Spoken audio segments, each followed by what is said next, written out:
Yo, yo, yo, what is going on, people? Welcome to Throwdown Your Questions, episode 215. I'm your host, Tony Polanco, and I'm joined by Emilio Lopez, I have foreseen it. Chris Seeley, Hey, what's up, everyone? Carlos Romero, What up, what up? Brett Murdoch, Aquaman, not as bad as you'd think. and Adam Vale. Sucker free Sunday, bitches. Yep. I want to ask you a question, Brett, but I don't want to derail the show. Fuck it, I'm gonna do it. I'm the Aquaman host. is killing it in the box office. Okay, I'm though. gonna do it because when I told Brett I was going to a screening of Aquaman, he was like, "Why?" And I found that question weird. Now, Brett, do you have something against Aquaman? Because to me, Aquaman's fucking awesome. He's always been awesome. So I've got some. Go ahead. It's DC movies and the way that they've gone lately. Okay. The one thing I will say about Aquaman to those people who aren't aware, because I guess I just didn't give enough time of day to notice, DC on this one, it's not Batman.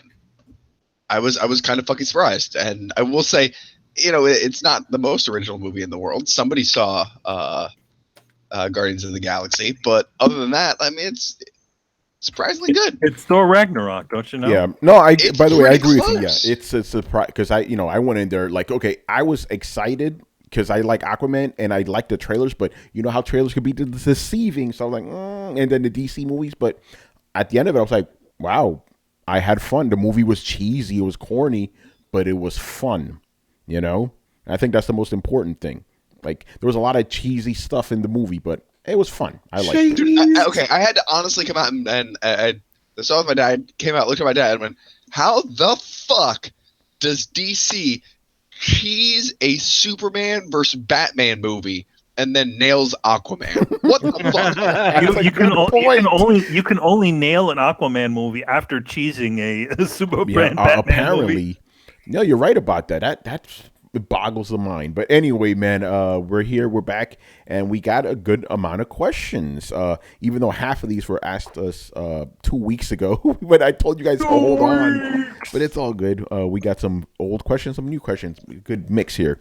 So we're gonna start off with Mr. Black Metal Gamer. So his first question is: do you think it would be wiser for major game franchises to have an online only spin-off that's slightly budgeted price and digital only, like an online only Far Cry or Battlefield with no story for $29 or $39? We're talking about like Fallout 76. No, just like essentially you just pop it. Oh shit! Damn. Well, that sort of happened with Call of Duty with the Black Ops 4, because on PC Kind of, they yeah. released the online multiplayer. They took out the zombies. I mean, the whole thing's multiplayer, but they took out zombie mode, and they put that down. I think it was like $30. But that was what everyone kept saying. I was like, you know what? Stop forcing multiplayer. Make a separate one just for people that want it, and then we'll have a total package. Give them 2 SKUs. That's it. Do that. But thing is that people for the longest time don't give a shit and spend the $60 regardless until they see that it dwindle down, and then they're like, all right, now we really got to divide this up. That's the only motivation. Yeah, no, this is a question people have been asking for a while. It's like, should they just sell you the single player alone? Should they sell you the multiplayer alone? And I don't have an answer for that. Is that viable? Well, that's the question. Is it wise That's to do it. that? We don't. Yeah. No. I don't even mean like even aside from the landscape of the industry. I just mean, is that a viable thing? Because like, okay, if you take everybody who bought, let's say, Red Dead, right, and then you split them up into the people that bought it for multiplayer and the people that bought it for single player, are you really going to sell more total copies of both games combined together than you would have just by putting them as one game?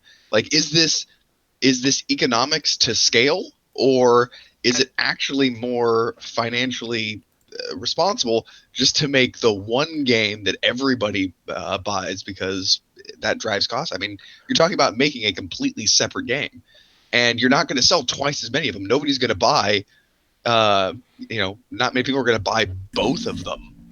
Yeah, So- I don't think it's about making more money. It's like, hey, if you only want the single player, you have this SKU. If you only want online, you have this SKU. I But to think be that's the honest, heart of the question. But it's always about making money. These are businesses. Yeah, They're no, not I really- understand. I think he's talking about from the gamer's perspective. I see what you're saying with business wise, and yeah, I don't think it would be a good move to split them up like that.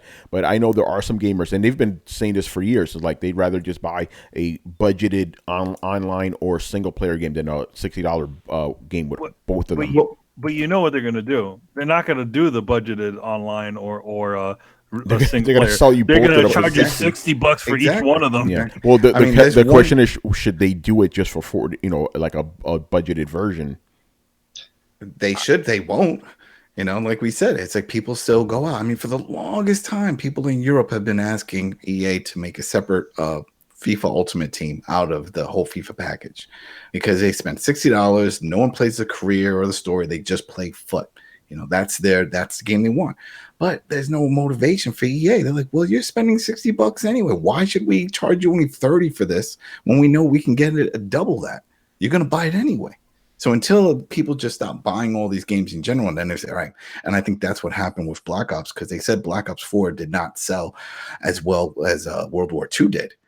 So maybe that was their whole motivation. I'm like, you know what? Let's test the waters.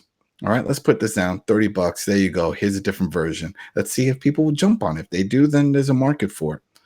But we've seen with Fallout that people get really pissed when assets are reused. So my first question would be, in these games that are now two separate titles, like who's are they using two different piles of assets? Are they using two different piles of resources? Well, just imagine like you have, a game that, like, let's use Uncharted, perfect example, right? It has assets for like the online and the single player use the same assets basically. So you just be selling people one package or another. Understand? Well, so you wouldn't be doing extra work. It's like you're doing the same amount of work as you normally do. You're splitting them in half, basically. So you're not creating two different products. You're not creating two different SKUs. You're just taking a complete SKU and breaking it in half and then selling it a la carte. Yeah, because they're not going to do two different SKUs. Obviously, they're going to do one and just break it in half. Well, no, that's what I'm saying. Like, I'm just trying to figure out how this question actually fits into reality, because like it's one of those, like, it seems. No offense, but it seems so based on an absurd notion that would never happen. Like, I'm trying to figure out, like, okay, realistically, how would this work?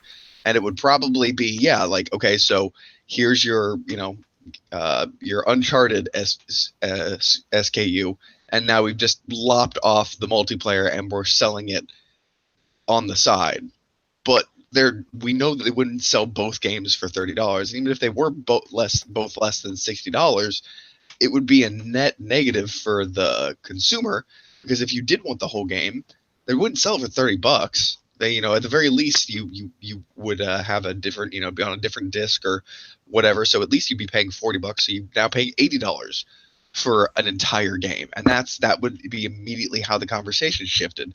Like, the price of video games just went up because now we have to buy them a la carte. Like, I just don't understand in what possible way this would be good for anybody. It would be bad for the businesses. It'd be bad for the consumers.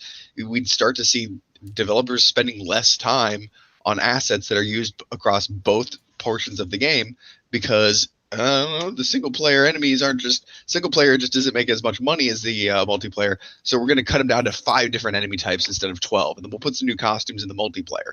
You'll see that shit happening. Yeah. That By the way, already you happened. kind of just cut to the chase. This scenario is completely unrealistic. It's complete, like, it would never happen. They're not going to do that. They're not going to sell you just a single player portion or a multiplayer. They're not going to do that. Maybe a crazy studio will do that, but generally speaking, no one's going to do that. I guess we just have to indulge the fantasy aspect of it, because it's not going to happen. Anyway, Chris, what were you going to say?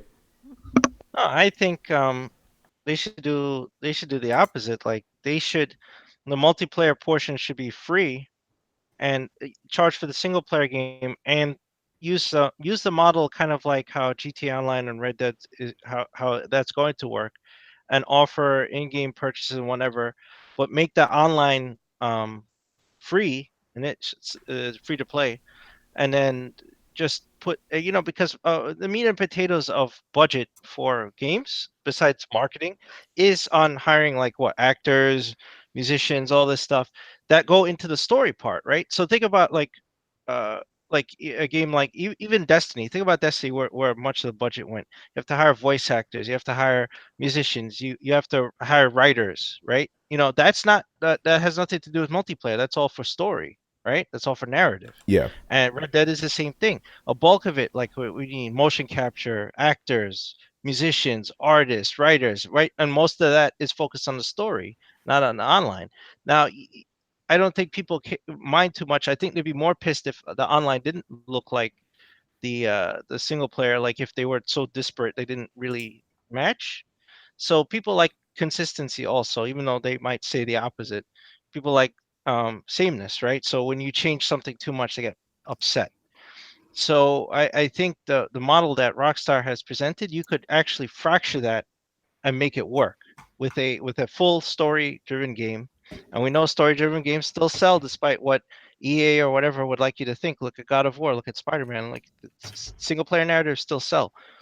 And use the learnings from Rockstar. Don't nickel and dime people like through Call of Duty. Just offer them things in game, incentives to continue to play, and then build that ecosystem. Yeah, that's a good point. What do you guys think about that scenario? Free to play online? I mean, I don't think it's ever really free to play, but I agree with. Well, you don't need to buy a disc or a thing. You just gotta just download the file. Here's the thing, like it'd be an interesting aspect because essentially you would be, you would have your single player game, which would probably cost the same amount of money, $60 or whatever. And then you got your online mode, which you actually don't actually need to buy the actual game to play. It'd be an interesting way to do it. I really thought they were going to do that with the blackout mode, Call of Duty. When I found out that they were doing that that new pricing for the 29, I was like, oh well, this is just going in that direction because 29 that's comparable with PUBG, and the pricing there. I said eventually they'll just probably try to go free, but it all depends on the microtransactions. Are they making money in that area? I don't know. I don't know if people are buying those skins and stuff, but that money needs to come from somewhere. Yeah. All right. Anybody else want to add anything to it? Go ahead, Britt. Yeah, I see it going the opposite direction. I think that they're going to be doing more blending of single and multiplayer games. Not like Destiny. Destiny was a bad example, but it is your destiny.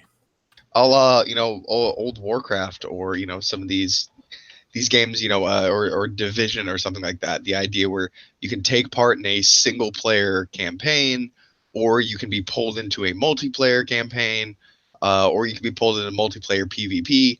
The thing about that is, you want to remember that every time you're playing a game, you are the customer or the product, right? By engaging both of these at the same time and using one to breadcrumb people into the other one, you essentially create both customers and products.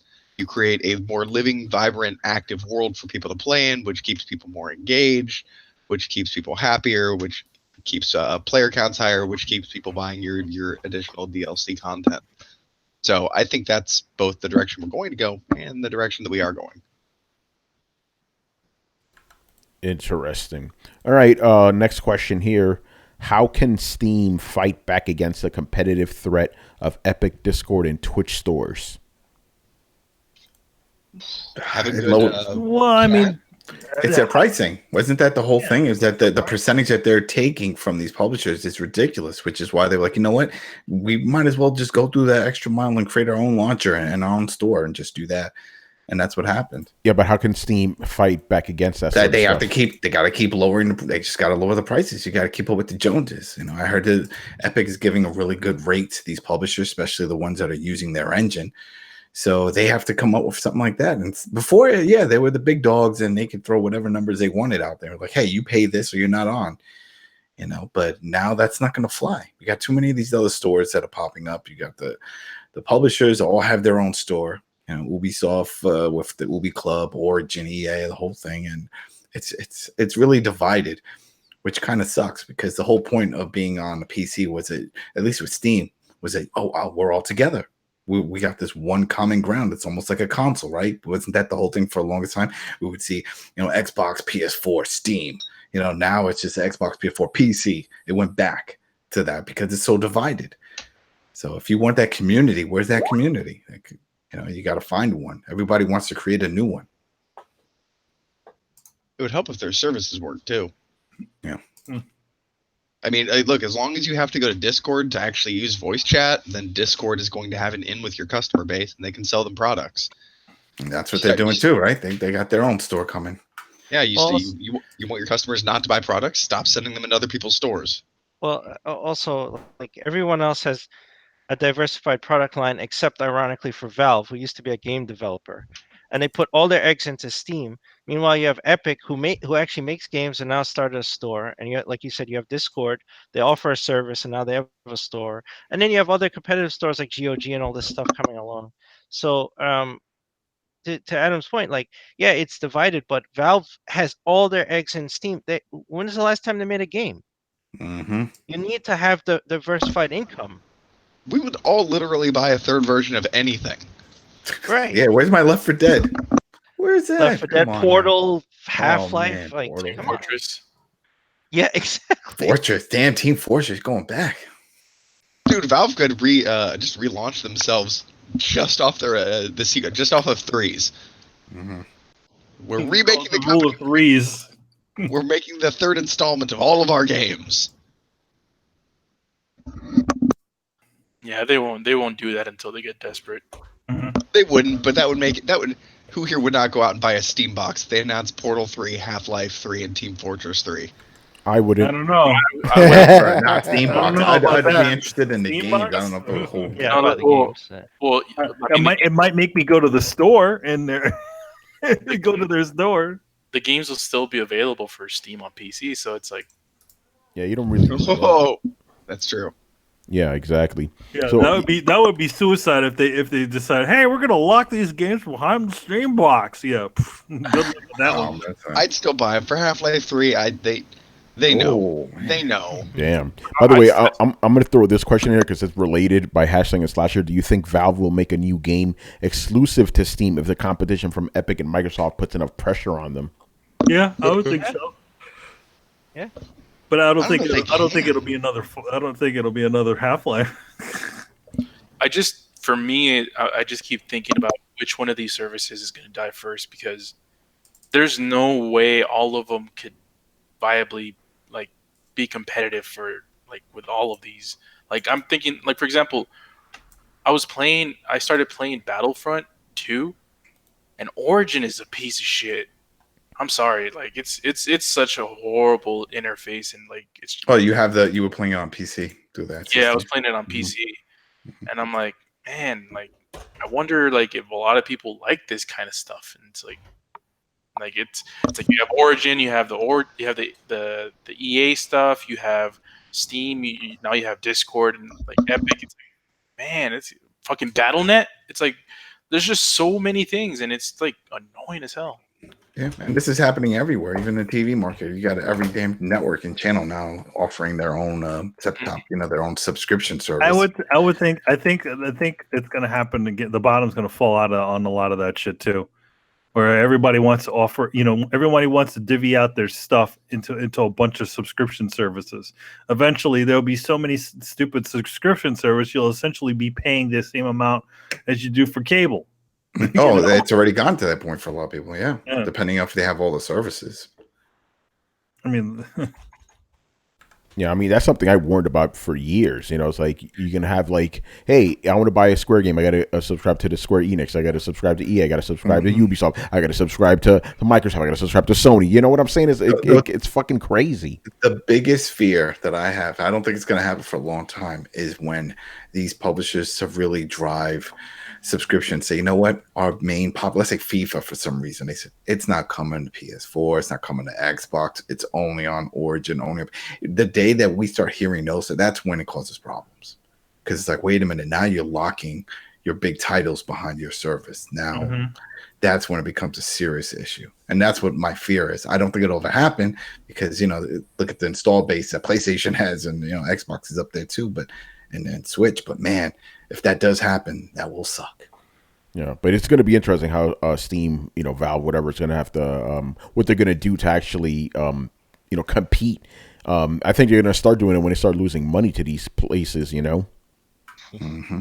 It'll be interesting for sure. But the thing is, like, they have such a stranglehold right now. I don't know if that's going to be anytime soon, I think if any of them, I think that the dark horse is going to be Discord. So many people are on Discord. We're on Discord. A lot of people are on Discord. So if you're already spending, like, Chris said, all this time talking and chatting, and you see that button now, that store button is there. Yeah. So it's like, I saw that shit. Game? Yeah. Yeah. It's like, I think there's a deal. Hey, we could all jump in. Yeah, why not? Oh, I think I got a friend code. Yeah, we could do it. And, that's how it's going to get people. And that's just because of the ineptitude of all the other ones. Like Brett has mentioned in the past, it's like the fucking Steam chat has been shit forever. Yeah. Oh yeah, yeah. That's always been garbage. He's bullshit, Mr. Davis. It is, and it's like I'd rather use Discord and play some of those shitty games and just chill on those servers, and it does way more than just like a normal chat. It's like a server for like a environment of people or groups of people and stuff where they gather and talk, and it has like a lot of features. So yeah, I agree. Discord is a dark horse to sort of reign supreme on everything. Mm-hmm. Yeah, I agree. Because they have the people already talking on it. As all the other ones, you have to like give something for them to pull over. And I was like, well, everyone's already on Discord, so it's just telling them, giving them incentive to click that button. I mean, the one feature that I like about Steam is that overlay. I like getting into overlay and Steam. Big head, big picture mode. But the whole thing where you could see when you press, was it Control Shift? I think it was or Shift. It's been a while, but when it pops up, Shift tab, yeah, and then you see the overlay. You could see forms. You could see the groups. If it's a multiplayer game, you could just quickly go into one of the forms and just, hey, anybody want to jump in? This is what's going on. You could see guides. You could do that. Was pretty cool. I was like, oh, this is a really cool feature. Yo, Adam, I saw that wristband, brother. Oh yeah. I told you. I said it. You send it, I will wear it. It was like Field of He Dreams. didn't send it, yo. Yeah. I did it. You both did it, and that's the crazy thing because Manny sent it too. So I don't know which one I'm wearing, but I know both you sent it, and I got both of them. If it's orange, it's the one I sent. Well, they're both orange. They're the same one. Oh, you found yours, Tony? Yeah, that's what I'm saying. He put it in the box when he sent me the goodie package, which was unexpected because remember we didn't think it was going to happen. So, Manny, you just sent yours, and I told my wife too. She told me, she's like, "How much you pay for that?" I'm like, "I didn't pay anything. I got this. It was as a gift. It's rare. If it's rare, why are they sending you shit?" I'm like, "Oh man, it never ends." Exactly, it never ends. That's funny. All right, man. Let's move on here. Next question from what's up, man? Did we ever tell you how we got them? Sort of. I think it was. I know it says 2014 on it. It was at E3. It was at E3, and when you're waiting on the line to get on the, to watch the Division, this is back when they had the app version of it where you could run the drone with it. So like it was a guy all dressed up like a character from the Division, right? He's like, "You want to join the Division?" And he just hands us this thing like in the DL. And Manny was like, "Do I? Yep. Do I?" And then he just slipped this in your pocket. He was like, "Yo, just like in the deal, like you want to join the Division?" Yo. And he's like, "Good luck trying to put this shit on because it's a pain in the ass because it's got like a little bolt and shit." And it's like that's the one thing that sucks about this. Like when I take it on and off to take a shower and stuff, I'm like, "Oh, just putting it on," because if you could see here, it has like that little bolt. Mm-hmm. And you twist it. It's not like a band or anything. So you got to make sure that you line it up properly, hold on to it, and then squeeze it in, or have somebody else put it on you. So supposedly, get your wife to do it, man. Supposedly that's a tensile cord. In other words, you're supposed to be able to climb on things with that. I don't think it really is good for that. Yeah, that's what those things are. Hey Adam, my watch has that same clasp. You get used to it after like 6 months.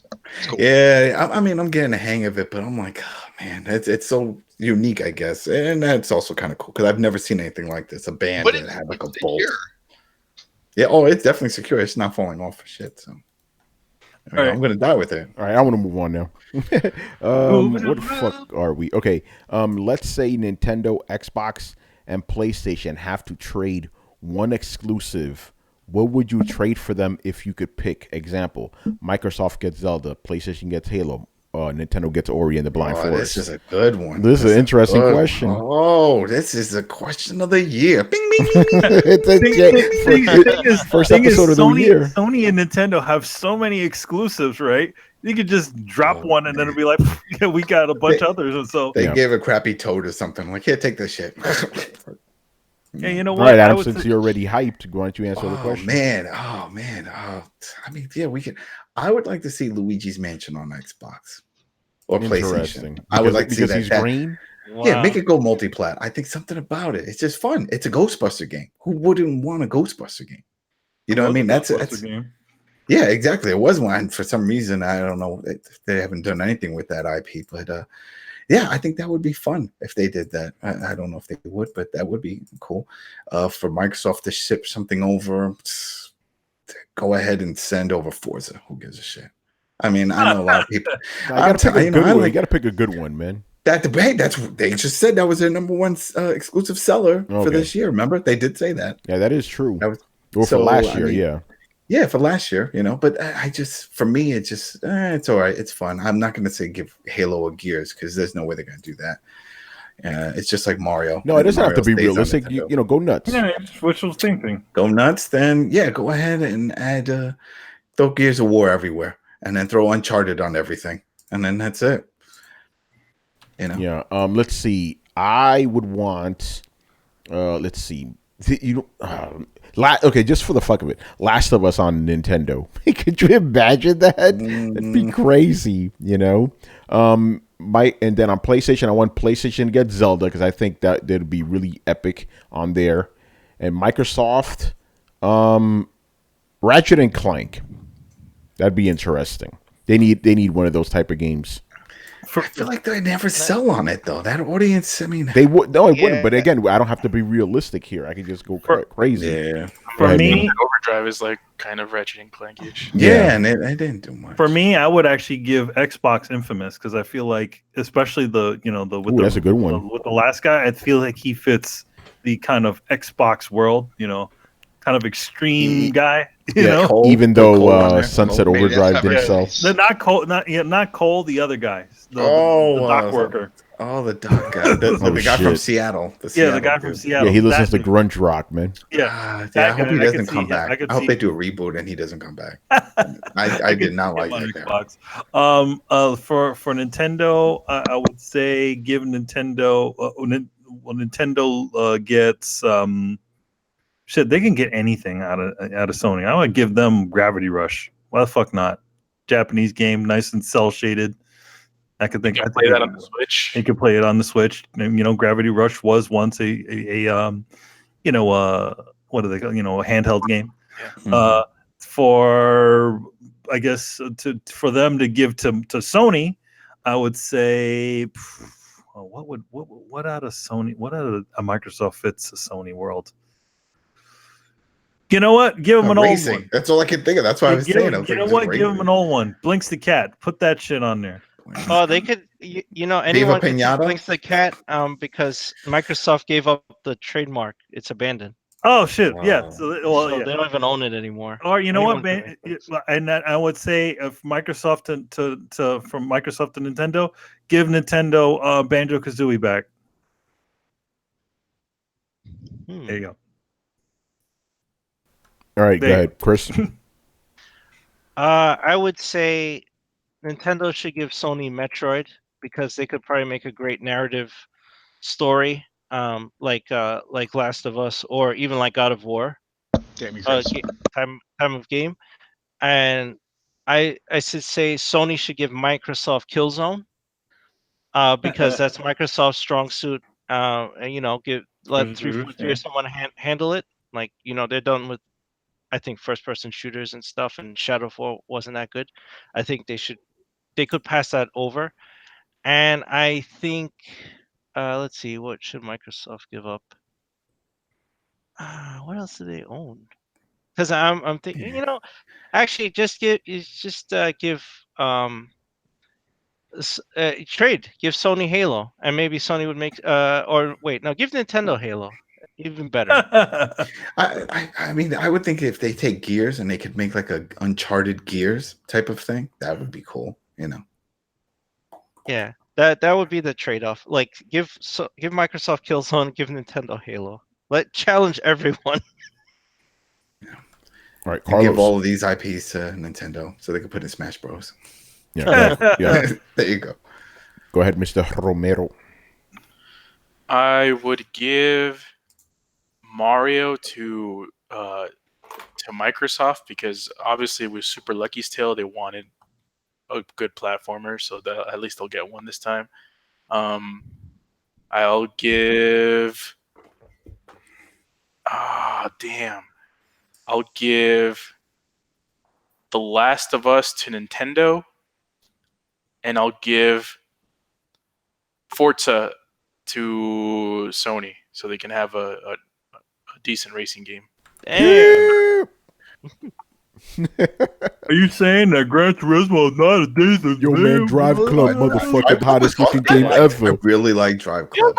For me, Drive Club was like the best. I preferred that over Gran Turismo. Damn. Let me be specific. The Forza Horizon series. Yeah, But you don't like the Horizon ones, all right? So no, motorsports, because the motorsports was you don't need those. Place.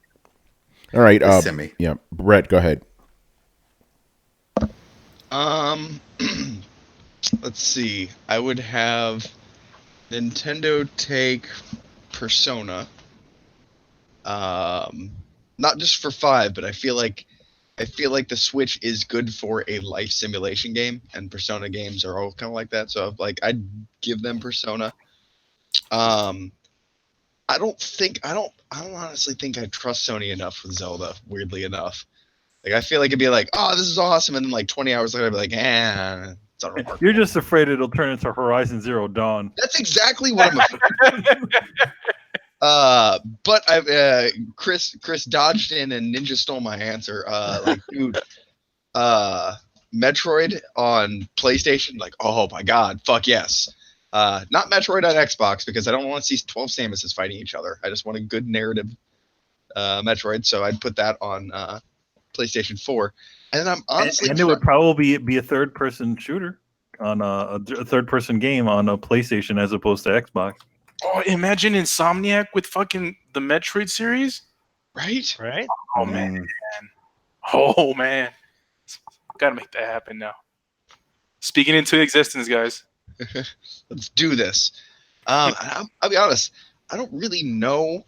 I know what I would like to give Microsoft Horizon Zero Dawn and see if they can't make me like it any better. If they put pirates in it, you'll like it, If they take out the wannabe dinosaurs, I'd like it. Damn. No, I just honestly, and I don't mean that in the shit talky way that I know that it comes across. I mean that in the sense like, man, I still can't tell you exactly what it is about Horizon that just doesn't do it for me. So I think it's just one of those like, just shift that shit a little bit. It came out during the same time as Zelda, and you were enamored with It Zelda. came out at the same time as your waifu, so that Zelda's your baby. Yeah, but me and Carlos, we had the opposite reaction. It's like we don't like Zelda as much because of Horizon Zero Dawn. It's like, it's like, damn.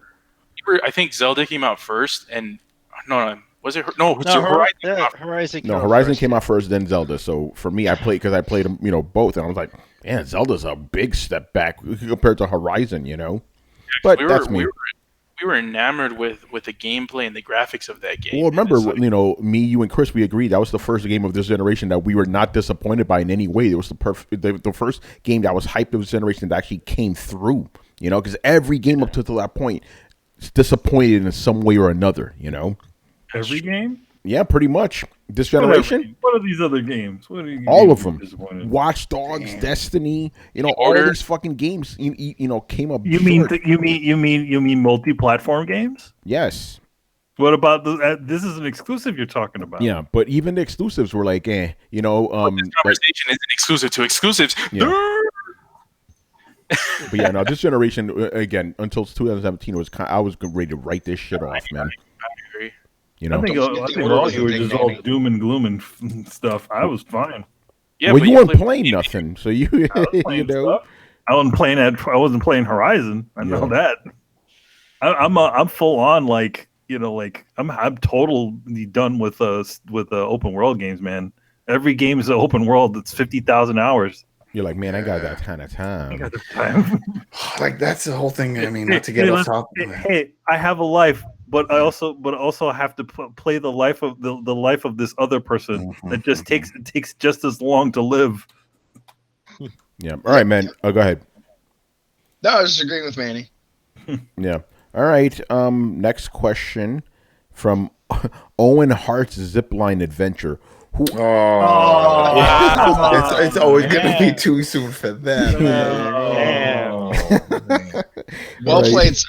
Well played. No, not well played at all. Oh, you got a man. whole groans. That was so sad. I recognize it for trolley behavior, but See, but then the fact that we all know what that means—that's the thing. We're wrestling fans. We know that. that's what it's good at being bad, man. You got to recognize.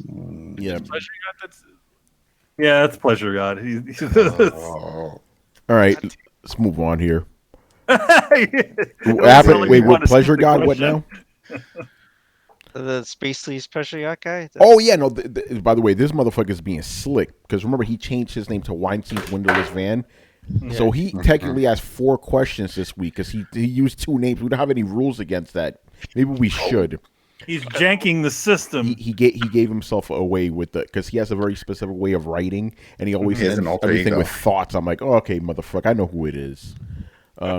But it's New Year, so whatever. All right, so anyway, the first question is: did you guys hear the rumor on Eurogamer about Nintendo going full mobile in the future? Makes sense. Chris, did you hear that rumor? No, it's an interview with the current president, and he wants to expand in all these directions, right? Which we've talked about on the show before. And Nintendo's diversifying. He mentioned film, he mentioned theme parks, he mentioned mobile, and I even if you go several throwdowns ago, I had this long discussion with Brett that they were going to expand into mobile, right? Even though they have their exclusive systems, even though the 3DS and now the Switch, they were gonna and they've done that. But the idea that they would go exclusive into mobile is ridiculous, right? They're not going to do that, and then he didn't say anything like that. So I don't know why everyone construed Yeah, the interview Clickbait, man. like, Clickbait. oh, That's what they want. yeah, That- no, yeah. Go ahead. And I was just saying, everybody jumped on. I'm like, but Nintendo literally said they want to put their hand into everything. So how do you go from everything to mobile only? That's a hell of a leap. That's Well, it. I mean, I think that they, yeah, I thought it was more like they wanted to just give up on making hardware. And I think everyone felt that way after what happened with Wii U. They were like, well, that's it. And no one really had high hopes for the NX and all that. They were like, well, they're going to have to go down that road, right? And people were already talking about, oh, just like what we said earlier about which IPs would Microsoft benefit buying and Sony. We just thought it was a wrap for them. And that came up as, oh, maybe they'll just go software and drop the whole hardware thing. But look, it's been selling now. They're winning this generation with the Switch. So I don't see that happening anytime soon. Yeah, but they did say they're going to give up. Not give up. They're not going to prioritize consoles as much, specifically because they said that consoles is not a guaranteed like seller all the time, which is true. Look at the Wii U, right? Yeah, so they it's the want Wii something. U. Yeah, they want something that they could rely on more. That's what the article said. I mean, licensing their products is a surefire moneymaker. You make a bunch. You license out your thing to make a bunch of T-shirts and essentially be a toy company. And I think that's in general that's where everybody makes their money. That's where George Lucas made all of his money to fund all the prequels, the licensing and stuff like that. So yeah, it's funny that they're only realizing this now. Well, this is Nintendo. It takes them about 20 years to figure new shit management, right? This is the new dude. Yeah, they would. The other guy is like, hey, let's make some video games, and they're like, everybody's like, yay! New guy comes in. You know what? Let's just make a bunch of T-shirts because those toys are selling more than the goddamn consoles are. And Yeah. even though like investors do like mobile efforts and stuff, if Nintendo came out and said we're going 100% mobile, fuck the Switch and everything else, their stock would plummet, would free fall. People would Mhm. would get out, and they would lose like most of their customers. Mhm. It would They be a can only huge fucking burden on them to do that. That would be ridiculous. That would be almost like corporate suicide. they have to realize that too. I mean, they can only keep making Mario T-shirts as long as they don't make a terrible Mario game. So at this point, it's Mhm. just about maintaining the franchise. And here's my question, my big question. So Nintendo, the company that won't even put 3DS out to pasture so that its own gaming system can succeed, one made by Nintendo, that same Nintendo is ready to put a uh, highly successful, probably their what's on track to be one of their most successful consoles ever. They're ready to put that out to pasture because the future looks bleak. Like that's not how Nintendo behaves. They keep things on life support way past their prime. They don't not give a fuck. I still don't understand why people are waiting for the 3DS to go. I mean, you could have both. Look what happened with PlayStation. Because it's PlayStation had old. PSP. But it still sells. People still buying games for it. So I mean, people would it's still a be buying games for moneymaker. Super Nintendo if it were Then, still then, around. then they should bring that back, which they did with the classic. I mean, they're doing it. If you, I think, yeah, I thought like the first year of Switch, like they would start to phase out the 3DS. Instead, they made another SKU, and they have this problem. This is going back to the Game Boy. I mean, even when the DS was out, they made another SKU of the Game Boy. They made the Game Boy Micro, and everybody was asking, why would you do that when you already have your new handheld out? It, it's just, it's been too long out, and it's they still support it, so people are going to make games for it, especially it's probably much cheaper to develop for. So as long as they offer it as an option, like people are going to go for, oh, okay, we can just throw it on 3DS is a huge install base, so we'll just keep throwing games on it. It's only up to Nintendo to decide, okay, we're done supporting this, we're done supporting developers. Like, you have to stop making games for this and move over to the Switch. Like, only they could do that. If they don't do that, then people are still going to opt for 3DS, and they could be opting over the Switch for it just because of cost. So they create that problem. But to Brett's point, it's an excellent point, because it's like they are not going to dump all that and go, you know what, iOS and Android, that's where the future is. We're done with this. We're just going to do that. That's ridiculous. That's almost as ridiculous as Sony helping Apple make a camera. That means somehow Apple's getting into gaming with Sony. Like, that rumor was also flying around this week. It's all clickbait, like Adam said. It's just like people see these connections where there aren't any and go, oh, there you go. there Sony's you go. working with Apple, therefore an Apple Sony PS5 is happening, or some bullshit. Yeah, I love how people just jump to fucking conclusions, but They call it a leap of intuition. nah, I think a leap of stupidity, but whatever. And we'll see what happens with Nintendo. Next up here, what games do you think will flop next year or this year? Excuse me, this year, 2019. What games do you think will flop? Ooh. Days there's Gone. plenty of games. Oh, Days Gone, the Sony game. He's got. Days Gone. Anything's possible. I don't know. I think people are getting zombie fatigue. Seriously. Really, can you tell these guys on my timeline who are hyped as fuck for this game? Yeah. You do follow a lot of ponies. Yeah, I think we've already actually jumped the shark on the zombies thing. That people got sick of zombies a few years ago. Now they actually a little less fatigued about them, I think. And now we're in the age where people don't like to call zombies zombies. They like to give them cute little names like jiggers and biggers and gibblers, whatever the fuck they want to call them in Days Gone now. Bitters Yeah, and backers and bangers and Walkers. mash. What was the one that they called them in the last verse? Jiggers. Clickers. Yeah. Yo, I'm gonna give the obvious answer here.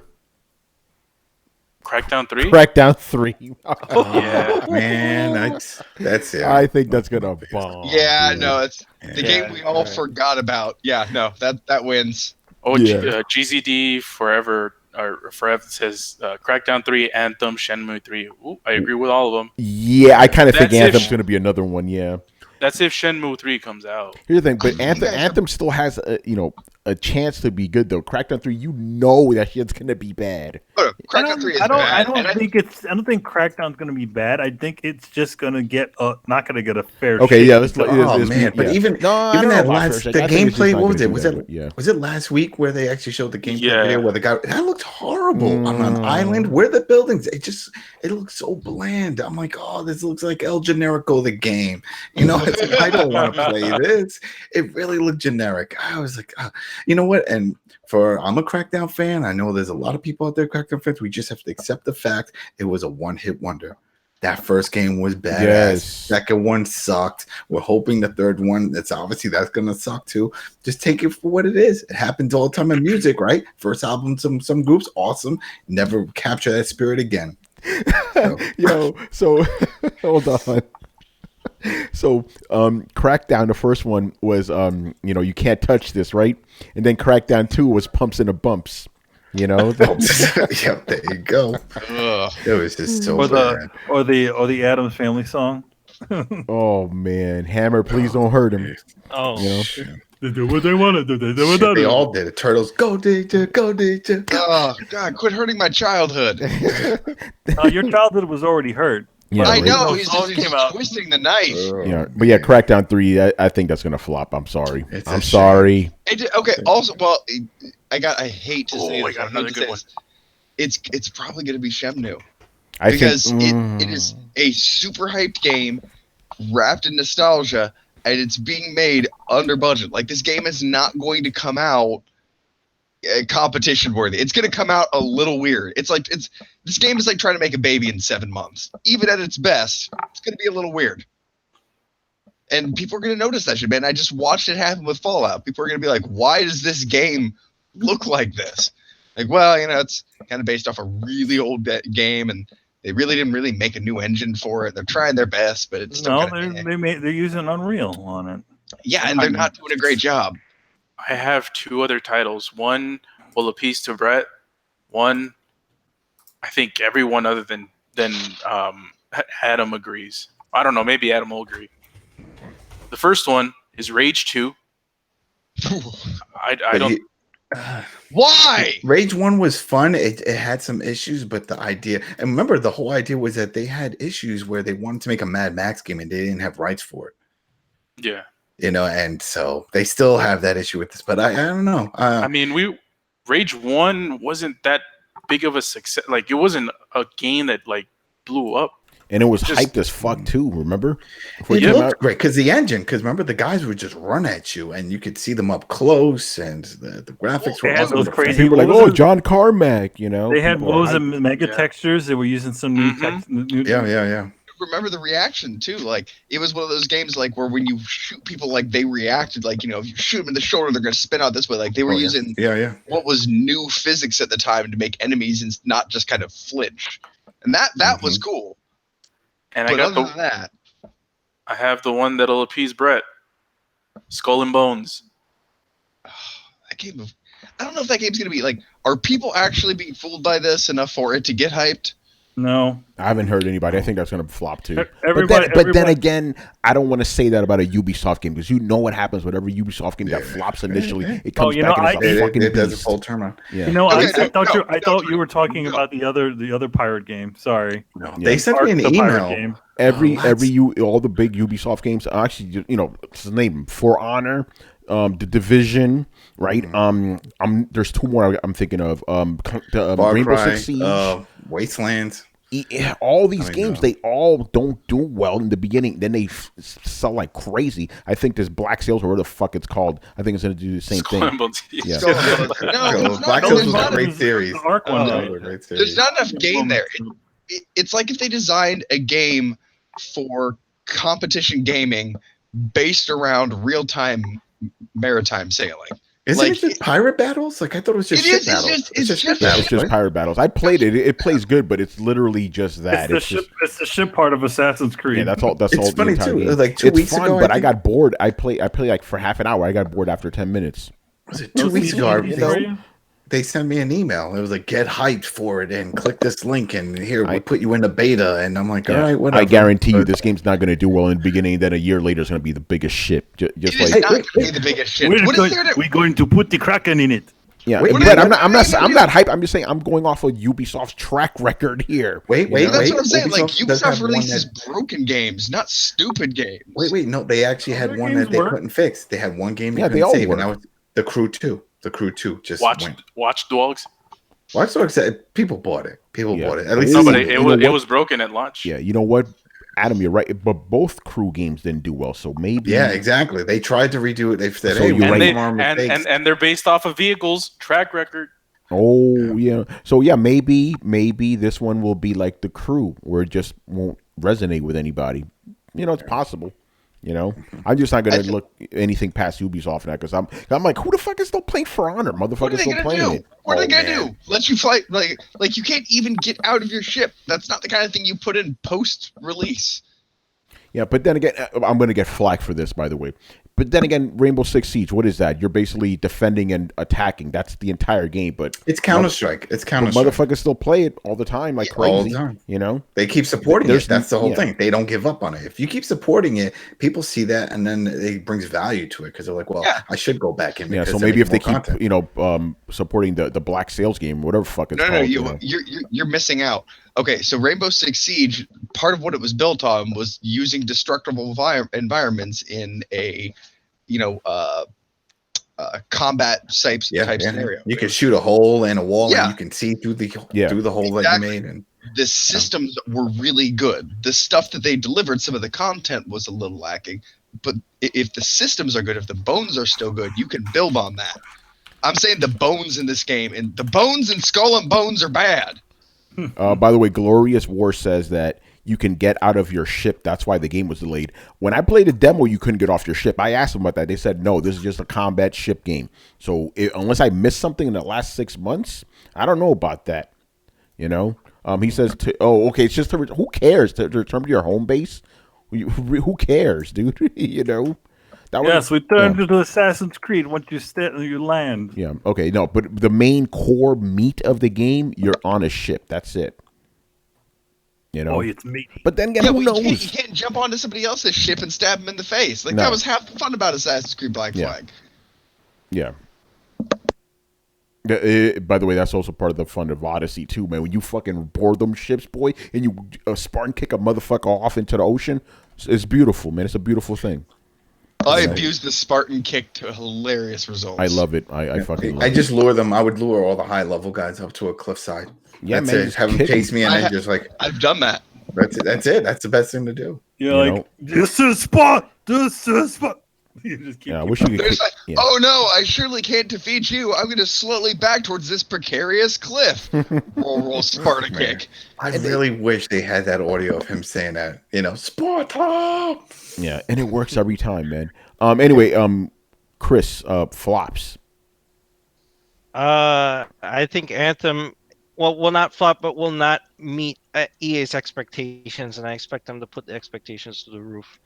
So that won't meet expectations. I think Kingdom Hearts 3 will bomb. Oh, that's a big one. The chat's gonna get Yeah. mad about that one. That's fine. I disagree, man. The fucking Yeah. the fanboys alone for that game. You got so many fucking fanboys for Kingdom Hearts. It's fucking crazy. No, they're just vocal and crazy. They're the ones who are crazy.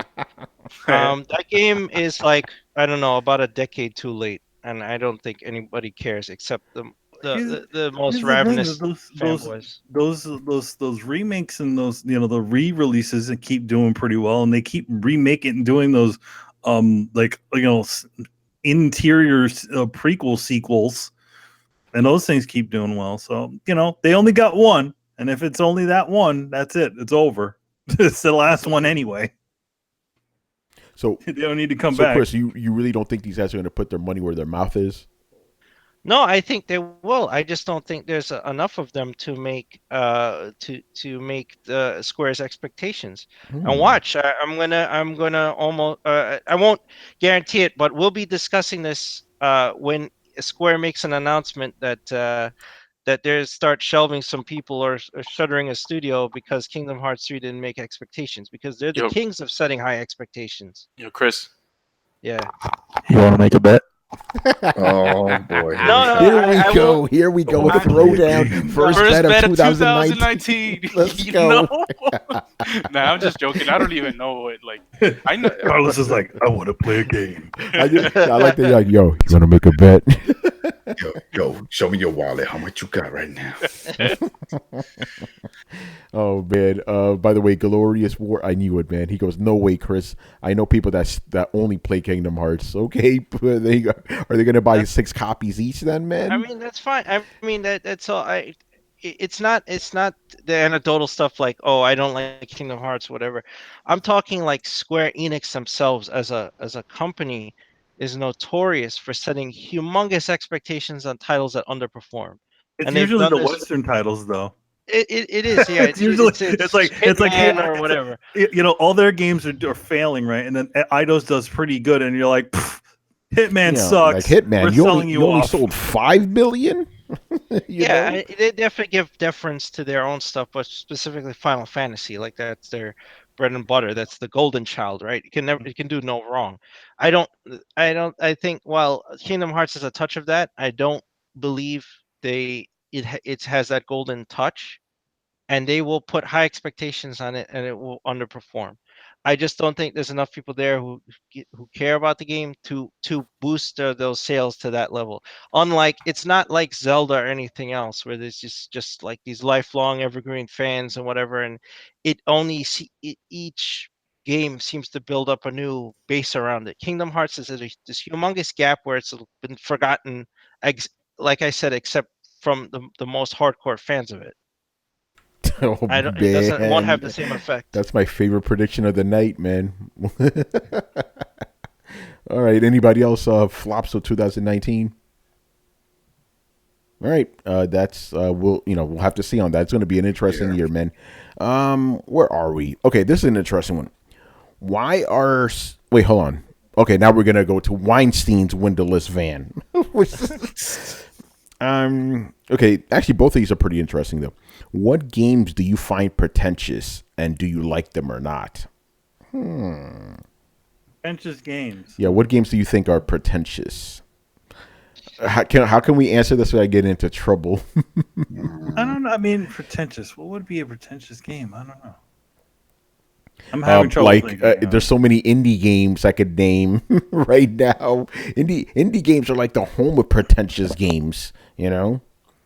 I mean, do they? I mean, how do they say that? How do they say that they're better than you or something like? I don't get that. Actually, you brought up a good point though, because a lot of it also comes from the people that talk about it. They're very pretentious about these type of games. I feel like maybe, you know, you don't play these games, you Philistine. You know? I feel like that people assign that sort of stuff to them. Most of these games that those indie games, all they do is just exist. I mean, in the game, and in other words, I don't get that because I don't pay attention to most of the developers. A lot of the developers that make these games, I don't get any of that. Like I sniff my own farts sort of shit, right? Yeah, I don't think that's like I agree with it's the communities that do it. I think we hit it here. It's not really that the games are pretentious. It's the people covering the games are pretentious. Well, I mean, or even the developers, like Phil Fish, he has an insane insane sort of reputation, right? But you play Fez, none of that's in there. You know what I mean? So yeah, I guess that's an important distinguish to make. Like, Chris, is the game itself pretentious, or the people who made it pretentious? Yeah, or the people covering it. Yeah, the people covering it, like a game like Undertale, right? Mm-hmm. I play it and I'm like, it is what it is. I don't really feel any type of way about it. I'm not like, oh, this is brilliant. I didn't have any life-changing experience. Although if I go read anywhere, it's like the Akira of indie games, right? It's like, oh, it's just soul-shattering and all that. I'm like, really? Okay. Yeah, I'm just gonna be honest. I refuse to play that game just because of all the nonsense I've heard about it. I'm like, nah, I'm good. No, Nah, no thanks. To be honest, I think you really need to try to not let those sorts of things get in the way of your. It's almost impossible not to, though, man. To be honest, because it's like I feel like either that or just don't listen to it, because just let it happen, because I think in a lot of cases the content isn't actually as preachy as the people that make them or the people that report on them. Yeah, you do realize what I do for a living, right? Yeah, I know. Yeah, and I have to see this on my timeline all the time. And again, I know it's wrong to do that, but there are some titles I'm like, yeah, I'm just not gonna play that. Thank you, you've unsold me from it. But to be honest, I come from the world of I want to make my own decisions on this subject matter. I'm not going to let you tell me how good this thing is. I'm going to be the one that makes this decision. Let's see if this let's see what this is. If this is, what Chris said, like, yeah, he played Undertale, thought it was okay. And I think that's a genuine opinion rather than just kind of, towing the line or whatever you want to call it.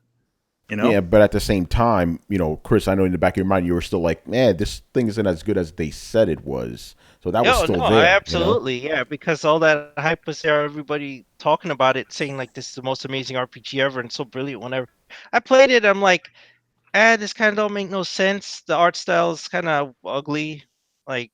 Whatever. So no matter what, it's already tainted your opinion. When obviously you're an independent guy, but that's still in the back of your head, no matter what, Yeah. And that's the way I am too. I'm like, even if like, oh, this is good, in the back of my mind, like, oh, these motherfuckers saying all this stuff, it can't be helped. So yeah, I think that there are no real pretentious games unless maybe the developers are. But again, Phil, look at Phil Fish, pretentious asshole, but the game is good. None of that's in there. Fez is a fun game. Like doesn't. I think he overshadows it. Yeah. Well, he does. I mean, when I don't get me wrong, I liked Fez a lot, but when I was playing the game, I thought about Phil Fish. You just can't help it, Mm-hmm. But yeah, I don't think games. Well, correct me if I'm wrong. I don't think they, in and of themselves, can be pretentious. What's going on, Mr. Robert Workman? What's going on, man? He's in the chat right now. Very nice. Yeah, like I'm having trouble thinking of like what game says like thinks is going out there like thinking like, oh yes, we are the greatest game ever. Oh, like it doesn't. I don't feel that from anything. I think it's just the people that kind of the creators and some of the creators and some of the people that report on it that assign this sort of pretentiousness to it, Yeah, and kind of ruin the experience, and this goes for movies and all this other stuff. Yeah, people with the Dark Souls, what? You can't play it? No, I just don't choose it. It's too hard for you. That's why you don't want it. You can't play this. Mm-hmm. Right, whatever. Yeah, so I don't think we could properly answer this because there are no pretentious games. It's funny for Undertale. The only reason why I didn't play that is because I never cared for what's that game? The Nintendo game that it's based off of, Earthbound. I never really cared for Earthbound, so I was like, this looks like Earthbound. I don't want that. So yeah. Well, to me, it looked too cheap to begin with, so I wasn't interested. But then I heard all the stuff about it, like, I think I'm good. I don't need to play that. You guys are really going to tell me Myst wasn't pretentious? Was it? I think Myst is that's the difference between Myst is I think Myst is pretty self-indulgent. That could also be seen as pretentious. Which is a lot of indie games though, and I think that's just because they're genreless or genre breaking, and sometimes that works, and sometimes it's just. To be honest, I felt that God of War was pretty not pretentious, but was pretty self-indulgent. I think that's different, though. I think that self-indulgent and pretentious. I think in that case, it could be different because a game like Assassin's Creed, for example, like you could say it's overindulging with all the side stuff, but it's not pretentious. You know what I mean? Yeah, I got the perfect example. Yeah. Journey. Journey's super self-indulgent. But I wouldn't say it's pretentious. Is it? Is it self-indulgent? I mean, it sniffs its own farts. It's a little pretentious. It's a good game, but it is a little pretentious. How is it pretentious? I mean, there's no real narrative in it. No, I said self-indulgent. I didn't say pretentious. I mean, self-indulgent. I mean, self-indulgent. I just think of like when I use God of War as an example, it's like it's like okay, I get it. You did all this research into Norse mythology. Do we need to constantly hear about it? Shut up already. You know. But the game takes place in Norse times. It's supposed I to don't tell need you to all know this stuff. every. It's like, hey, let me tell you about all this cool shit that you're never gonna fucking play. Yeah, but what's more self-indulgent, that or a game that says we don't even need to tell you anything for you to get a story? I mean, to be honest, it's on whoever. You can say that Journey has no story because you can pull out whatever you want. Well, it's self-indulgent by them telling you it has a story. Self-indulgent? I don't know. I can't tell you that because I feel like self-indulgent is you deep delving into as much of this stuff and just spewing out as much information as possible. No, self-indulgent it's like, hey, I did all this research and I'm going to show you how much research I did. Well, it could be that, but it could also be it's just someone telling you it's like this game is amazing because we did it this way and stuff. Like it's like, but again, did these see now? Again, you're talking about developers or somebody saying that. Yeah, but sometimes you can't go away from the tracks that the people lay on the game. It's like the game is a game that doesn't have a common narrative. It does what the game does. It gives you whatever story they're trying to tell you. They're trying to convey you a story.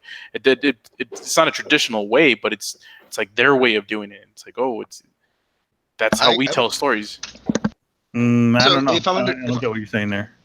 What do you say, Brett? Yeah, go ahead, Brett. I was gonna say, if I'm understanding correctly, are you saying then that games that force you down a narrative path that you don't necessarily want to go down or ham-fist it in a way, or that take fun away from the player in order to tell a story that they think is more important than what you're trying to do? Like, do you count that as pretentious?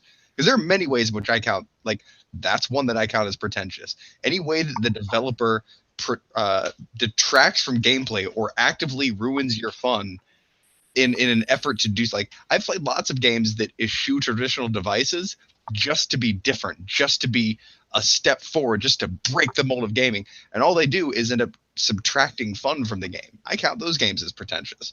I count games that if I'm trying to do this thing and they're saying, no, you have to do this other thing, and force me into what they think is this grand epic storyline, and I don't necessarily give a fuck because I'm doing stuff on this planet over here, I count that as pretentious. When you think that you know more about me having fun than I do, and you're shoving my face in it, I count that as pretentious. Maybe I'm using a blurred definition now.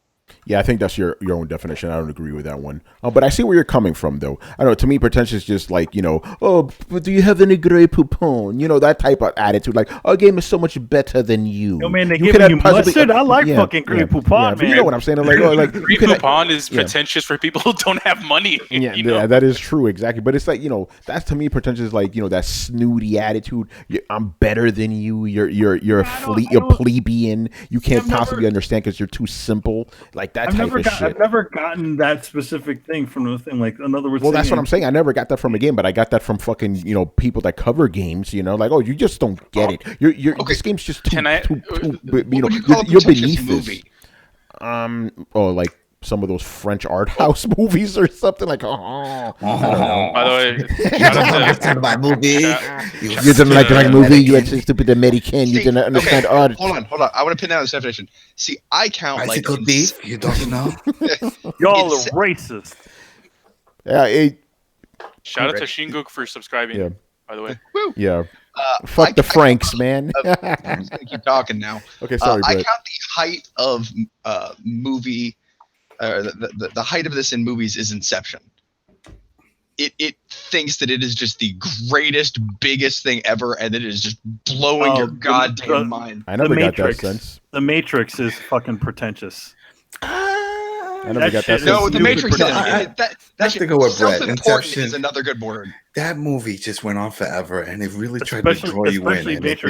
Especially Matrix 2.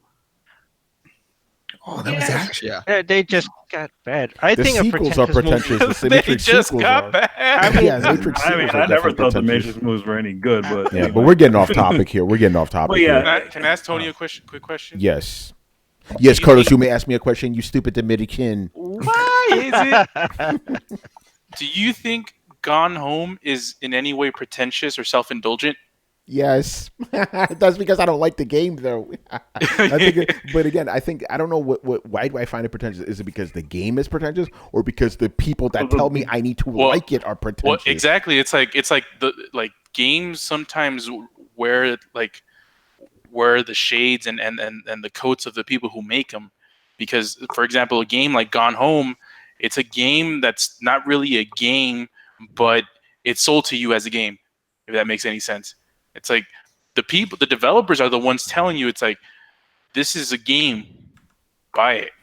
But when you play it, you're like, this isn't really a game. Yo, okay, I reviewed this game because when it came to PS4 for the Coalition, right? Coalition actually has scores, right?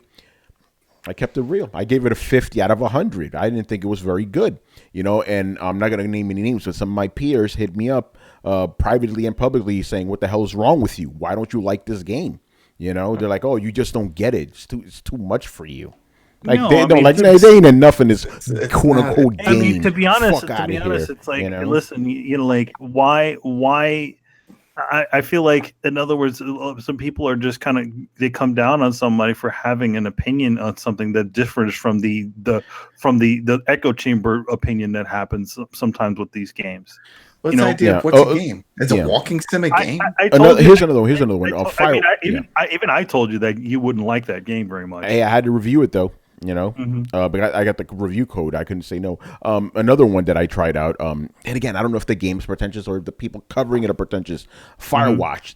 I think that game may be self-indulgent. It's like, what the fuck is this shit? I feel like as script wise, it was pretty self-indulgent. Like, everybody was pretty friggin' witty in there. Yeah. Well, no. Here's the thing.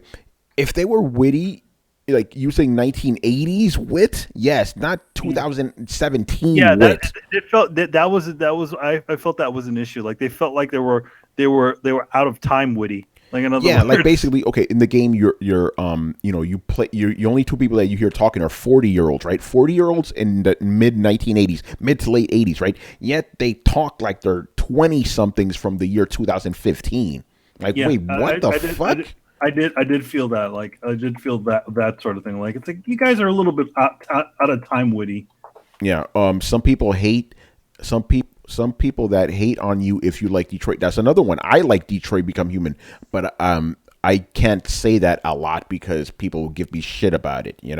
Even though I gave it a positive review. Fuck that. I still gotta keep it real. I mean, I feel like a lot of times it's just like, people. Detroit could be considered a pretentious game, by the way. I could see how that could be. Yeah, I think that can definitely be considered a pretentious game. David Cage, he could be pretty pretentious himself. Yeah. Let's just be real here, Yeah, I do agree. Let me ask: would The Quiet Man be considered a pretentious game? Yes. Okay, there we go. Yeah, Quiet Man's a pretentious fucking game because it's trying to be this thing, and it's like trying to tell you, oh yeah, we're this and that, we're the greatest thing ever, and then it's not. Yeah. Does it say here? I mean, here's the thing: does the game actually say it's the greatest thing ever? No, but the developers led me to believe that, so I'm going to go with that. Yeah, like that's the weird thing. It's like the game doesn't actually do it. It's all it is doing is it's like, okay, we're gonna. But you can tell the game is trying to be like one of these like. Well, it's trying to do something new. Games. It's trying to do something new. I mean, not really. I played Sega CD games before. I can't. It's not a Sega CD game. I mean, you know what I'm saying? This is fucking Sega CD game. But I mean, it's trying to do something a little bit different with the idea. So, it's like, can you call that pretentious? I don't know. I can. No, I mean, I can't say that it's pretentious. Well, yeah, no, you can if it thinks it's better than it is, which but I think Quiet Man definitely does. Yeah, I think it does. Yeah, I mean, absolutely. The guys who put it out that thought it was like Tony said, that it was like this marvel, and it really isn't. I mean, here's the thing. Like, I guess it's because I don't pay attention to a lot of the developers when it comes to these things. Well, for me, I interviewed the developers. I didn't have a choice. I don't pay attention to the. I mean, granted, I did know that the writer was I forgot his name. Joe Kelly. Joe Kelly was doing the writing on it. But I mean, other than that, that's all I really knew. To be honest, a lot of that stuff I kind of just turn off. It's a lot of white noise. I like this game, but Flower is a pretentious game. I can see that. You're fucking wind taking those fucking flower petals around. It's like, like, even though I like but the again, studio. I don't get. Carlos, I agree with you. Like, I like the studio. Don't get me wrong, but yeah, there's a lot of pretension there. Exactly. I mean, I don't. How do you? I find it odd that you think that trying something a little bit different than everybody else is somehow seen as pretension. Essentially, going against what is established as pretentious. Well, That's kind of God of weird. War did it by teaching you Greek mythology, and you thought it was pretentious. I thought no, I didn't think it was pretentious. I just thought it was self-indulgent. It just felt like a lot for a lot of the game. It's just like, hey, look, I did a lot of research. I do think I think at the same and because of the for God of War, you don't have any control over the information that you're absorbing. You know, whenever you get in the boat, you know the head just constantly talks to you and tells you about a bunch of stuff that happened before the game happened. But that's just part of the But for a game like Metal Gear, yeah, you can consider that game self-indulgent, but at the same time, you are in control of that. You can choose to go deeper, or you can just leave it alone and just go with but Manny, story. you know, I mean, and I already know you understand this, but if you're a guy like me that likes Norse mythology, you can understand how that's a highlight of the game, right? Yeah, I can understand. Like when I'm on the boat, I'm like, let's fucking go, Emir. Tell me some fucking stories. To be honest, I didn't care about how or when we got there. To be honest, I wanted to get to know the characters a bit better. And I feel like, especially when it comes to like certain characters in the game, they just kind of leave them to the wayside. And I feel like leave them to the wayside to tell you a bunch of stuff rather than show you them, which is I feel like is a big problem. It's like, you know, everybody's saying, hey, this happened, and this person this and this. Let me see this. You know, stop telling me about all this awesome shit that this happened and let me do that shit. Yo, man, you don't like history, man. I don't know how or mythology. You don't like mythology. I don't like history, but I mean, if we're playing a mythology game and we're constantly hearing about all the cool, awesome stuff and not actually doing it, that's a problem. But Kratos wasn't around during a lot of those stories. Who gives a shit? I like hearing those fucking stories. Who gives a shit? I care. Throw Thor at me. Throw all those guys. I don't care about that. Right. They played fast and loose in the last game. In the original God of War series. So how come I'm only just fighting one boss? Yeah. Anyway. Yeah, Glorious War. I like Flower, but I still. I like Flower too, but I could see how it's a pretentious game. Yeah, I and still it's from a understand why you pretentious see studio. that as pretension. You know. Yeah, Manny. I noticed games you like you don't consider pretentious. What games I like? Flower and Journey. Like, come on. I like Flower and Journey, but I don't. I mean, I don't consider. I don't consider what was that game? Undertale pretentious. I don't really care for that game. I don't. Yeah. The reason you thought God of War was self-indulgent was because you just didn't like that. That's your whole reasoning. Maybe, I don't know. Which is fine, by the way. Which is fine. Yeah, it's which is by the fine. way, I'm gonna take back my statement. Yes, you can have pretentious games, you know, which is just more magnified by the people surrounding it. You know. Yeah, I'm staring at my library, and when I think about it, No Man's Sky is a pretentious. That's a pretentious game, right? Mm-hmm. They said everything under the sun. That thing was gonna glow, and it was gonna make you happy and make your hair grow, and all kinds of shit was gonna happen when you played it. And and that's coming from the game. I only mentioned Undertale because it was the community that made it seem like it was like this. You know, it's sliced bread, right? And I was like, they really sliced bread. Yeah. It's not even crumbs, you know. Where's the cake, man? Exactly. All right, man. Let's move on. Actually, hold on. Let me read some of these comments. Saving the environment is pretentious. Okay. Yeah. He's talking about Flower. Yeah. I hear you, man. I hear you. You know. He could also be being. You know, they could also be being. What is it? I don't know. Troll. Yeah, trolling you a little bit. Yeah. No, he said he likes Flower, but he agrees that it's pretentious. Anyway, where the fuck are we right now? Okay. Next question. Why are so many? Hold on. Somebody didn't edit this correctly, and that's somebody's me. Why are so many gamers against an all digital future when almost most of them use digital music or movies? Why is there some form of hypocrisy and obsession with games having to be physical with people? I don't get it. Well, you know, remember this last few days, there was a news story that was all over the place where people were getting a little bit up in arms that the Lord of the Rings Lego game is no longer on digital stores for precisely that reason. Is the reason? Yeah, but you why. could still buy it. You can still buy it outside of the game. Yeah, You can't buy it in a store and buy it in your in-game store if you want digital. By the way, I just before you guys answer, I just don't like the assumption he's making that all the gamers that buy physical games are streaming music or movies. You don't know that. No, I don't stream. I don't stream music. I still buy fucking music. I don't stream music either. I buy music. I have like either CDs or MP3s, which I own. Right, I have them backed up and stuff. I buy movies. I have Blu-rays and DVDs. Right, I'm consistent with that. So's Tony, so's Manny, whatever. When we say physical, we're all in with that stuff. I can't do it. I can't. And there's games list out like Manny said. You will never get Scott Pilgrim versus the World. That game is gone. Yep. Unless you have it downloaded on a PS3 somewhere locked up for all time, you will never get it back. Yep. Scott, PT's gone. You want to try PT? Too bad. That was never a game. Why does everyone keep talking about PT? Wasn't that just a demo? Yeah, it wasn't the hottest demo ever. Get it. The but that's what I'm demo. saying. If I just don't understand. I can understand all these other games make sense. Okay, it's not there. But PT, I keep. It was probably the best horror game to come out that year. But Yeah, it never that's came true. out. That's It true. never came out. That's true. And to be honest, the demo, the thing that they put out was essentially a free game. It wasn't really a demo because it wasn't even. They even said it wasn't even indicative of what the final game would be. It's an idea. The demo was so good it went on to inspire Resident Evil 7 and a bunch of other. But why little can't indie they games. continue it though? That's the thing I don't get. Why can't they just put under a different name?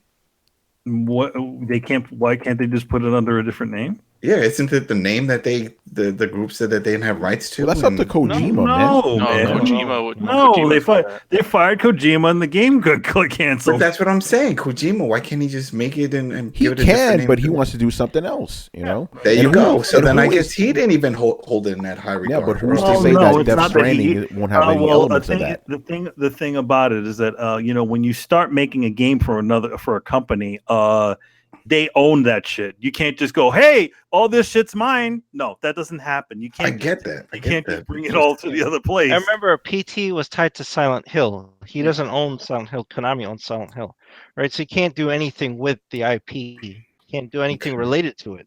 I mean, he can do a horror game, but Yeah, it's too hard. I mean, who cares about the Silent Hill lore? I that just never really clicked. I remember part 2 and the ashes and stuff, but they can make any other horror game. Well, no, Adam. It's not even like, okay, so like, let's say I'm working for Konami, right? And I'm working on Silent Hill, and I come up with this great idea for this monster that is subsequently cut from the game. And then somebody comes to me and says, hey, I want to make a monster movie. That was a really cool concept. I can't do that because I was working for Konami under a project when I came up with that idea. Therefore, they own that idea, whether or not it's being used. That can go over all kinds of. Then he can't ever make an action game because he did Metal Gear. No, seriously. If you do it under company time, or if you email it from a company computer, like the people who makes who are screenwriters have to be very careful. Like if they're like, oh, I had this idea while I was working for this person, but I only pursued it at home under my own time. They're like, if they find copies of that on your work PC, then they own the but if movie. If the monster was about a guy in a hockey mask and then he makes a different guy who looks like a normal, let's say like a Ted Bundy or something, and he's a serial killer, but without the hockey mask, it's a different character. If they can prove that the idea started while you were working, started from a bug. Like you can start with something and then change it 180 degrees. If they can follow the trail back that says you came up with the original concept for this while working for us or while under our employment, then they own it. Yeah, by the way, we're getting way off topic right now. But I'm not making this up, Manny. Back me up. This happens. Yeah, that yeah, it does. Yeah, but guys, we're getting off topic here. Back on the why do gamers prefer physical while they're okay with watching shit on Netflix or whatever? I don't. Well, I mean, people are capable of having like 2 sets of books in their fucking closet. Like it doesn't really matter. They're exclusive. They're independent of each other. Like I don't know if people who just stream off of Spotify, I don't know if they're as principled with their digital medium as there are with everything else. Like they could just have different preferences. Oh, sorry.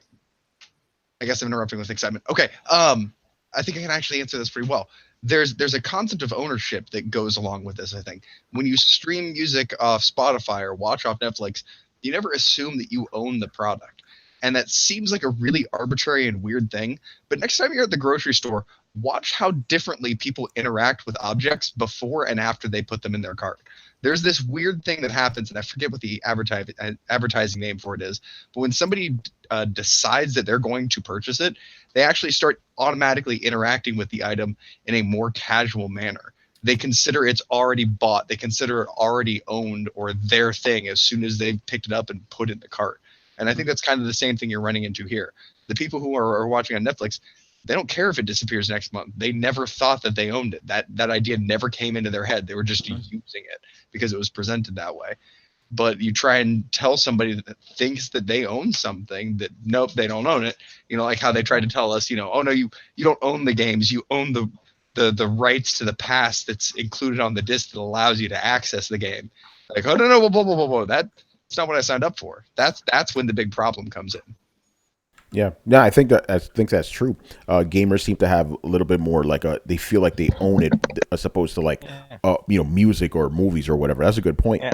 And when you pay $60, when you buy when something at a store, that's true. $10 subscription, doesn't compare to $60. I think the only thing that makes sense is music and movies, because once you plug it in or you go to play it, it works. A lot of these games you get off the disc, some of them don't work. You still need to connect online to get the patch to make it work or verify it to get other functions. It's weird. Yeah, I mean, if I went to a store and bought, it's one thing if a movie disappears off Netflix, but if I go to, Walmart and buy a box with a movie and a disc in it, and then I bring it home and 2 months later, that shit doesn't work? You want to hear something? The movie companies were actually thinking of doing something like that. Literally having a disc that you could, put into you buy at a store, right? And then eventually it would go defunct. It would after a certain amount of usage. Yeah, the DivX format that was competing with DVD. They were going to do that. If you didn't call and re-up your license or some shit, the disc would just not work. Damn, that's crazy. Yeah, they wanted to do something like that. But see, I mean, this is why I want to stick with physical stuff, because I don't want to tolerate that shit. I don't want to give over rights to a game company. And every EULA has shit like that. Apple has it, Steam has it, whatever. At any time, it's like if they deem it so, they can reach out and take the shit back. And it's like, no, I paid for this shit, right? It's mine. How the hell are you gonna have something you can reach out and just take it away from me whenever you feel like it? That shit shouldn't stand. Yeah, exactly. All right. Go ahead. I think the worst would probably when you get banned, like what I sent you guys about. Was it last week or so? The FIFA streamer, the Ultimate Team. Mm-hmm. He spent thousands, getting all the best players, all the best cards, and then they said that he was cheating, and they banned him. And so he had no access. Right? Yeah, he has no access to that account. He reached out. He says, "Hey, I stream your content. I spend all this money." He's like, "Yeah, but we found content on your computer that you were cheating." He had a trainer or something that had detected for something else not related to Ultimate Team. And he was like, "Hey, but I'm not cheating in this game. I'm not doing this. This is not what I do. It doesn't matter." Cheater. That's it. He's gone. And all that money, everything wasted. And he was like, "Well, that's it. It's done." It killed his channel, killed everything. It's like, wow. That's just crazy. All right, man. Let's move on here. Cyber Dragon. So he goes, with this gen coming to a close, what was your favorite boss fight, your worst boss fight, and most disappointing boss fight from this generation? All right. So, okay, what was your favorite? What was your least favorite? And what was your most, what was the last one here? Disappointing. Boss fights, man. Boss fights are. How many games have boss fights? Yeah, I was gonna. When I was reading this question, I'm like, boss fights this generation. Yeah, I mean, they have final. Yeah, there's a lot of them. God of War has a bunch God of boss God of War has one boss fight that you play twice. Well, those Valkyries, those are the kind of boss fights. I don't consider those boss fights. If you do one of them, it's hard. Well, that's a side quest. Yeah, the first one is forced. There's only one boss in God of War. Yeah, that is true. When you go to hell, really doesn't like that game. The hell boss, that's a boss. But I still think that first one was the best one from the game. And it was a good one too. The second one was okay. It was like, Yeah, the first one was crazy. The first time you fight Baldur, fuck out of here, man. That was nuts. yeah, that show's The second one, it just seemed like it just seemed like the first fight with just a lot more effects. Yeah, pretty much. Yeah, that's why we're saying the first one was good. Yeah, I think maybe we should define what a boss fight is before we move on. You know, I don't consider a giant in other words, just If you get a trophy or a chivo for killing it, it's a boss. I don't know. They count it because it's counting it as, hey, you achieved. Because traditionally a boss is like a big, powerful, either a monster or a powerful enemy that you fight at the end of a level. But we don't really have levels anymore. Yeah, I mean, because Souls has bosses. I was gonna, I got a question about that. I was gonna ask you about that. Do those count as bosses? Yeah, they do. Yeah, I think so. Yeah, because Dark Souls isn't open world. It's broken up into levels. Those stages, those areas, and every time you walk into them, you hear bong bong, and you see your name. Yeah, they're just worlds. Okay. Then my other question is it unfair to list those because those are like the only games I could think of that actually have bosses in them? Yeah, no, I think it's totally fair to list them. As a matter of fact, I was going to say one of the most annoying bosses I've ever fought, not even this generation, but any generation, was that fucking dragon at the end of the Dark Souls 3 DLC. That thing is the size of the Empire State Building and hard as fuck. I had to respec my character 3 times before I beat that fucking thing and get help. Like, that thing was stupid hard. You know what my most annoying boss fight is, though? That fucking spider in Bloodborne. Fuck that spider. It took me 3 fucking days, man. And then here's the funny thing. When I finally beat that thing, he killed me at the same time I killed him. So I'm like, what? Like, it robbed me of my victory. So I had to go back and, get my shit. But it's like, even when I beat him, I still lost. That fucking spider. I went 3 fucking days with a bunch of different people. We all got smoked. You know which one I really liked fighting? The one that had the lasers. Well, in Dark Souls 2, in Bloodborne. The friggin' when you go up in the castle and it's like above where you fight the stupid the one I can't remember any of the names of these shits, but it's a something. It's like it's got all these eyes on it, and it shoots these laser shits at you. Oh yeah, I remember that. The amygdala shoots lasers. Yeah, that thing was crazy. Yeah, that was crazy. Yeah, that was crazy. I think it's made of nightmares. Yeah, it was horrible. Yeah. Okay, Okay, so I have the $1 million question actually. Yeah. Sure. Monster Hunter. Ooh, that's my question too, Brett, because I don't know. Does that count? Does now, Monster that game Hunter is count? billed as, from its creation, a game where you don't really have enemies, it's just pure boss battles. Like, yes, that was what they intended it to be. I think Cuphead wasn't Cuphead also. They had bosses. Yeah, that's right. Yeah, pretty much those boss are bosses. Battles, yeah. We're finding them. Yeah. By the way, I'm gonna count Monster Hunter as boss battles. Okay. So yeah. Now since we've kind of narrowed it down, Mega Man 10 it had boss battles. Mega Man 11 in this case, yeah. Oh, 11, yeah. Mega Man, all of them. Yeah. The Final Fantasy crossover boss in Monster Hunter, pain in my ass. Oh, did you finally beat him, Brett? Because I Behemoth. Yes. Yeah, I couldn't beat that motherfucker, man. Well, I mean, it's funny because you don't kind of beat him at all anyway, right? Like all he did was just run away or whatever. You beat him. You kill him. You kill that motherfucker. Yeah, you're thinking of Kulva Tooth or whatever. He just flies away. Yeah, no, you kill Behemoth. Yeah, that was an epic you can try. Fuck boss battle. Yeah. Well, actually, yeah, there's some games was annoying. Monster Hunter. And yeah. Toestra with his fucking whirlwinds. Just it's not bad, but man, when you're fighting an arena battle with a giant monster and it drops a tornado, you're like, cool, that's not bad. Drops a second tornado, and you're like, is that first one gonna disappear? Drops 2 more tornadoes, you're like, seriously, is that first one ever gonna fucking disappear? Actually, hold on. Teostra is the fire. Which is the wind dragon. I know who you're talking about. I forgot his name, but I know who you're talking about. Fuck that wind dragon. The one in the cliff. Yeah, because it's like, okay, here's just 5 tornadoes. Dude, it just ends up being right at Night at the Roxbury with tornadoes. Yeah. Was it Teostra, Articuno was the other one? No. By the way, see, with Behemoth, it's like he throws tornadoes, lightning, fire. He throws everything at you, you know? Any of the tornadoes, man. Instead of getting pinballed between them. Yeah, pretty much. It's like you don't die by the bosses. The tornado kills you, You know. What about the what's it called? That fucking Fox one, the one with it, like electrical. Oh yeah. I mean, you like that one? I thought it was kind of cheesy. No, not the regular one, but the fucking what's The that shiny name? one.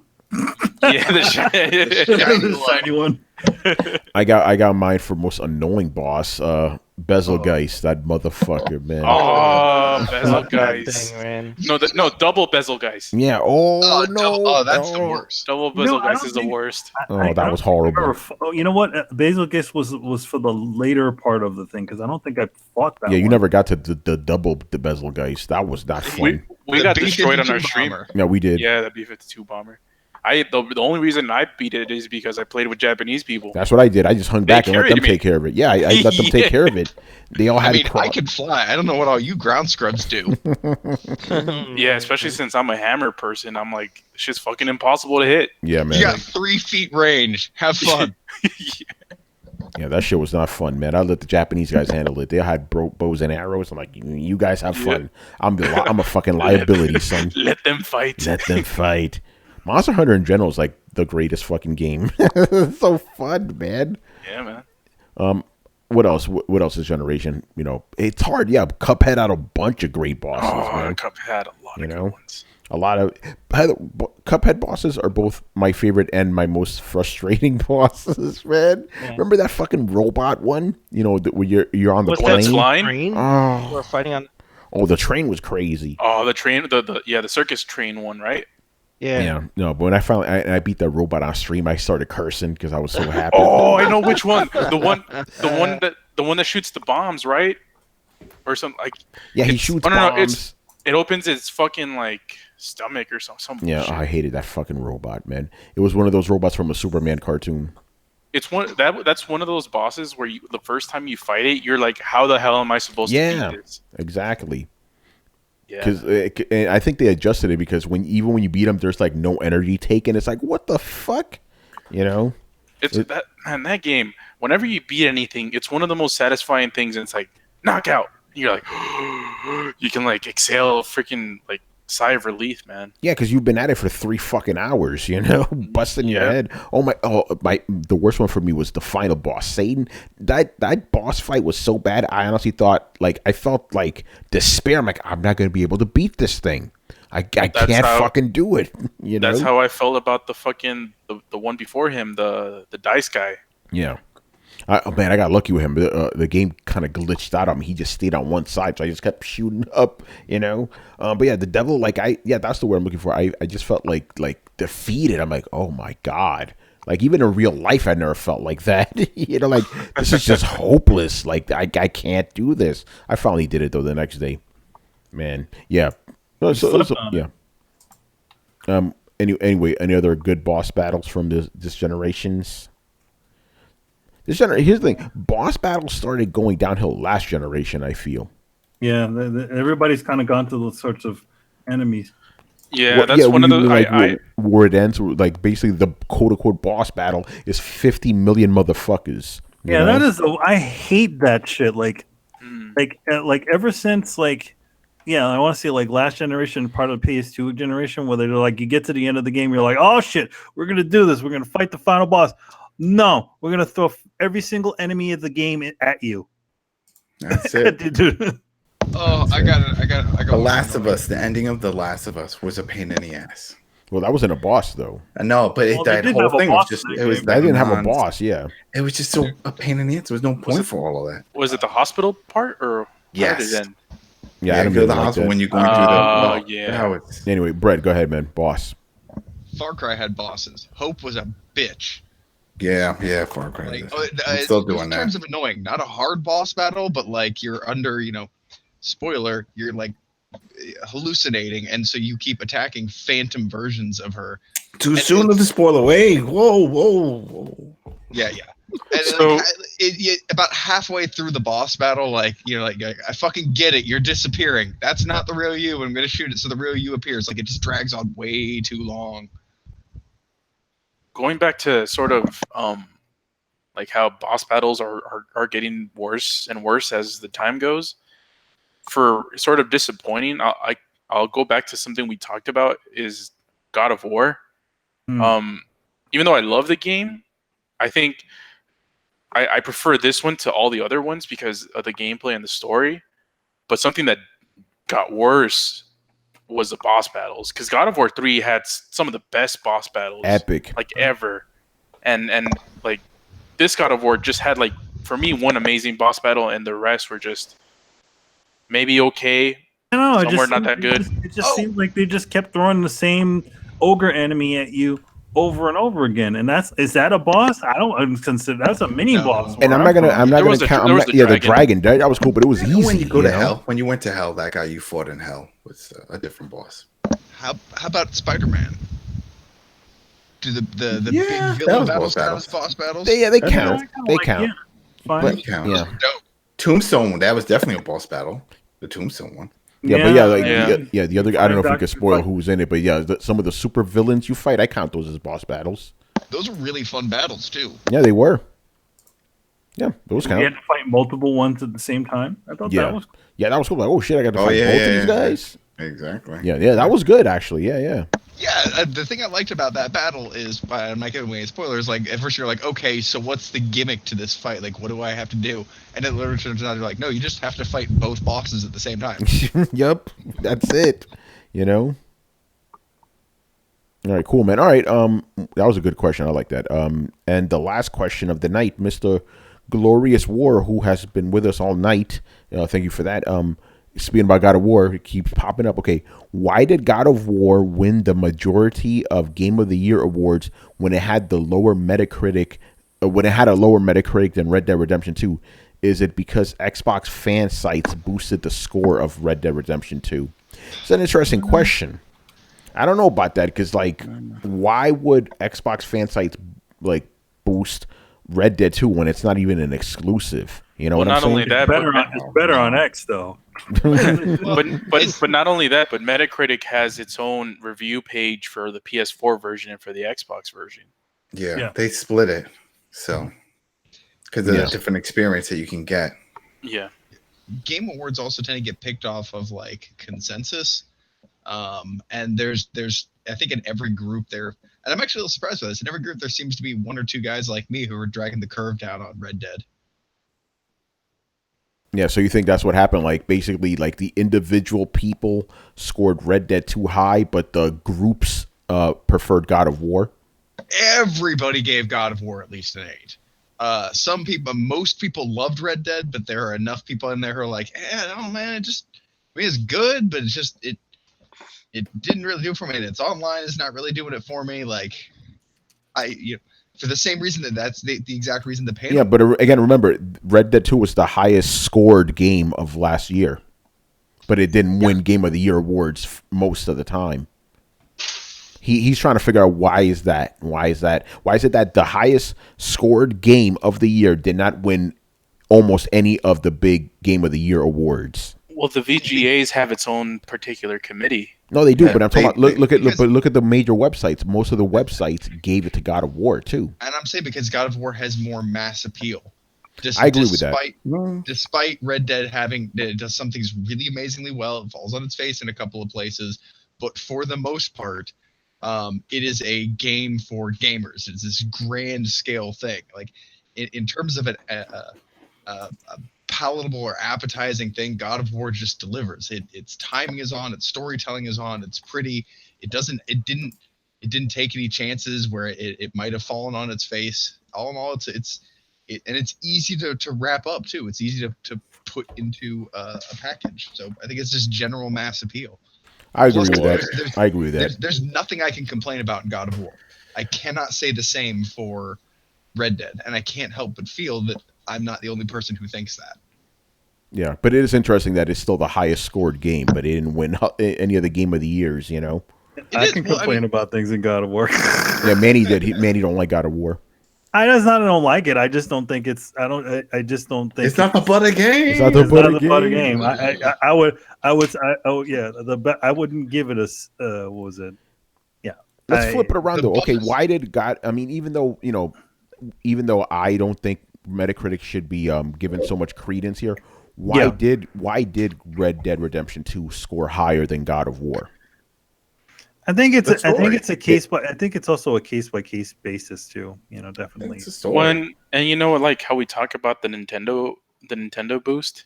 Yeah. I think Rockstar has that a little bit of that too. Oh yeah, they They definitely do. Yeah. They have a little bit of that Bethesda magic on them. You mean the magic that they Well, used we to talked have? about it before. Yeah, It's like when you hear that when Rockstar is releasing a game, you automatically think it's going to be great. Mhm. It's at that point where it's like, oh, this is going to be gold. They don't flop. That's it. So then you instantly get the sales, and everyone just jumps in on it. It has to be the butt The again. buddy game. It has to be. What was Spider-Man the highest selling game of the year? I believe it was, right? Yeah, it Correct me was. if I'm wrong. Yeah. Yeah, like why? Yeah, why? You think about What's it for superhero though? I don't think it was the highest for everything. I think Oh it was no, just the yeah, highest you're grossing right. Superhero. No. But it is interesting though, man. You bring up a good point. Okay, so Red Dead Redemption 2 is the highest scoring game, right? Spider-Man, I believe, the highest selling game, and then God of War, the highest game of the year game. It's kind of interesting, you know. Hey, Like, gotta spread figured that they'd love all be around a this- little You bit. figured they'd all be the same thing, you know what I'm saying? You figured the highest selling game would be the highest scored game, the highest, game of the year game. You know? But I think here's the thing. I think the biggest thing about this though, it's like we're talking just about numbers, and when we're talking about award shows, we're talking about personal opinions. Yeah. And I think when people think about their experiences with your day-to-day experiences with the game, which of these games sticks out the most? And that's the one that it just so happened to end up being God of War. You know what I mean? Yeah. By the way, yeah. Hold on. Oh no! Please tell me that's not the highest selling game of the year. What's that? Celeste? Call of Duty. I think it's Call of Duty. No, it's not. Yeah. Call of Why Duty. didn't that get game of the No, year? because that's Call of Duty never gets. They're not even Game of the doing. Year. They're not even doing well on NPDs. It's definitely not Call of Duty. Hold on, let me see. Guys, actually, I don't have the answer for this. What is the highest selling game? Where are these people? Where are these people? NPDs haven't come out. What do you mean? Yeah, I think you're right, man. I think it's probably ordered gonna be at the it. end of January. Yeah, All right, so we'll come back to you with Because that one. remember, what was it? It was for the last month. I think it was Red Dead. They had Red Dead up there with FIFA. Yeah. Those were the two that I saw that were on the top of all those sales. Yeah, lists. like on Amazon's list, Call of Duty is actually the number one game. Red Dead Redemption 2 is the number 2 game. The fucking Pokemon game's number 3. Jesus. Pokemon? What the hell? But yeah, I think you're right. Pokemon. Actually, no. What am I talking about? End of January. Next week, if MPDs drop, Yeah. it's interesting. But yeah, but going back to his question, I don't think the game was boosted because of Xbox fan sites. That's kind of silly. I'm sorry. That's kind of tinfoil hat stuff right there. Yeah, I don't think so either. Yeah, I agree. Yeah, Black Ops. He says Black Ops 4 is the highest selling game, bro. Number 2 is Red Dead 2. That's what it says on Amazon. That's Amazon from Amazon sales from their Yeah. charts. We're talking about from all over, from digital, from retailers everywhere. That was just the Amazon's list. Yeah, and yes, Red Dead 2 did actually. Oh yeah, he's right about that. Red Dead 2 did actually sell a lot more than Spider-Man, but Spider-Man was the highest selling video game of all time. I know that. And put the Superhero video game. Yeah, and put the hyphen in Spider-Man, please. Who the fuck is Spiderman? Yo, man, put some respect on that name. Yeah, right. All right. Respect it. Dave Spider Spider. Hyphen Man. Yeah, Dave Smith is my boy, man, from back in the day. You know, he's. Oh man, I'll stop myself before I say something. Yeah, I think that's gonna do it for us. So yeah, Throwdown is fully back in effect, baby. You know, both shows are gonna be coming at you every Thursday and Sunday until the end of the year, basically, or until some other holidays or E3 comes around. You know, good stuff. Hopefully, we'll get some news to talk about next week. You know, things are about to wrap up, and actually by the end of January, we're gonna have a lot to talk about. A lot of games coming. You know. And we're gonna see how Kingdom Hearts does. That's gonna be interesting, you know. So, Does that mean does that mean that Chris has to put on the crow makeup? yeah. By the way, somebody like filing a Who's nice. mixing? Yeah, I was mixing. Someone's making some eggs or something. It's like Brett, what you cooking? Yeah. Frying up mac and cheese bites. See, I knew it was Brett. All right, man. So let's wrap this up. So thank you for watching and listening. Leave us a questions in the comment section of this episode on YouTube or on the Coalition. We'll answer them on next week's show. Subscribe to Throwdown on SoundCloud, iTunes, and YouTube. Follow us on Twitch, Twitter, and Facebook at Throwdown Show. Links are located in the description below. Once again, our show host Tony Polanco and joined by Emilio Lopez. See you later, guys. Chris Seeley. Hey, take care, everyone. Carlos Romero. Hey, people. Brett Murdoch. It's been real. And Adam Vale.